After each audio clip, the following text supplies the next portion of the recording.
Como exposición nos correspondió el síndrome de Klinefelter, presentado por Catalina Estrada e Iván Alberto Arias.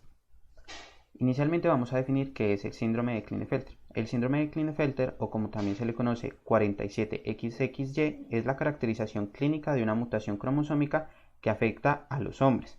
Se desarrolla por la separación incorrecta de los cromosomas homólogos durante la meiosis, aunque también puede darse en las primeras divisiones del cigoto. Es importante recalcar de que este síndrome no es hereditario y, como podemos ver en la imagen, en el cariotipo de este paciente encontramos una duplicación del cromosoma X acompañado de un cromosoma Y. Dentro de la historia encontramos que el primer diagnóstico no está del todo claro. Sin embargo, se postula que los primeros casos se reportaron en el Egipto predinástico, pero no es un hecho definitivo. Fue descrito en 1942 por Harry Klinefelter y algunos colaboradores. De ahí viene su nombre. Se estudiaron 9 pacientes con ginecomastia, testículos pequeños, azoospermia, que es la nula presencia de esperma al momento de la eyaculación, y además una elevada concentración de gonadotropinas. En 1956 se demostró la presencia del corpúsculo de Barr en pacientes con síndrome de Klinefelter y en 1959 se identificó que el cariotipo de un sujeto con la enfermedad era 47XXY. De esta manera se estableció que la presencia de un cromosoma X extra era el factor fundamental para desarrollar las características de dicho síndrome.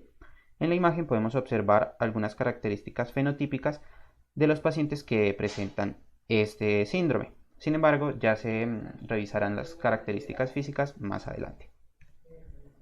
Dentro de la epidemiología encontramos que es la enfermedad genética más común en hombres, de 1 de cada 500 a 1000 hombres. Las mujeres que resultan embarazadas después de los 35 años tienen una probabilidad ligeramente mayor de tener un niño con este síndrome que las mujeres más jóvenes. Encontramos entonces que pueden haber duplicaciones, triplicaciones o incluso se puede llegar a cuadruplicar el cromosoma X, siendo así del 75, 20 y 5% respectivamente. Dentro de los factores de riesgo, como ya se había nombrado, se dice que la edad materna es el único factor de riesgo y que a partir de los 35 o 40 años el riesgo de tener un hijo con síndrome de Klinefelter es 4 veces mayor que en las mujeres menores de 25 años.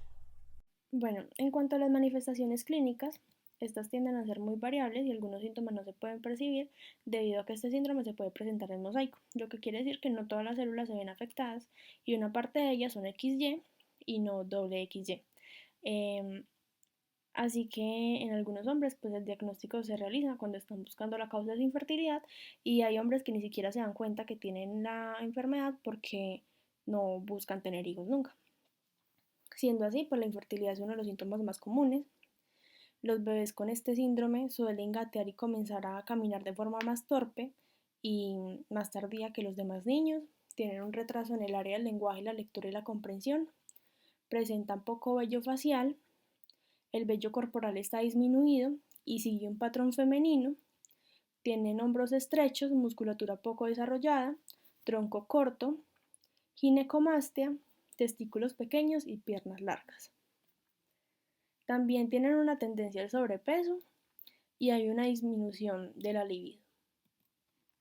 Frente al diagnóstico, un pequeño porcentaje de hombres con este síndrome son diagnosticados antes de nacer, ya que se hace muestra de vellosidades coriónicas o amniocentesis, porque la mujer tiene más de 35 años o porque hay antecedentes familiares de alguna afectación genética. Y ya más grande se hace un examen físico completo donde las alteraciones en el área genital y el pecho son importantes para definir el diagnóstico y así como también realizar pruebas cognitivas. Pasando a las pruebas de laboratorio se hace entonces un análisis de hormonas que puede ser por sangre o por medio de orina.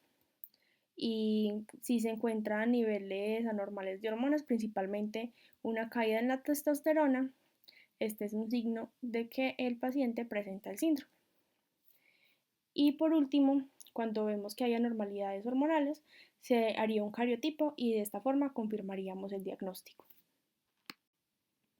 Para el tratamiento, entonces, encontraríamos la extracción del tejido mamario, terapias de habla y apoyo educativo, así como asesoría psicológica, terapia física para desarrollar fuerza muscular y mejorar las habilidades, una terapia de reemplazo hormonal, que sería con testosterona, para ayudar a estimular los cambios que normalmente ocurren en la pubertad, como el desarrollo de una voz más profunda, el crecimiento del vello facial y corporal, el aumento de la masa muscular y aumento del deseo sexual. Esta terapia del reemplazo de testosterona también nos puede ayudar a mejorar la densidad ósea y reducir el riesgo de fracturas. Sin embargo, no mejora la infertilidad. Y por último encontramos entonces un tratamiento de fertilidad, porque la mayoría de los hombres pues con este síndrome son incapaces de engendrar debido a que se producen pocos espermatozoides o ningún espermatozoide en los testículos. Sin embargo, algunos hombres que tienen una producción mínima se pueden someter a un procedimiento llamado inyección intracitoplasmática de espermatozoides, donde se extraen los espermatozoides del testículo con una aguja de biopsia y se inyectan directamente en el óvulo.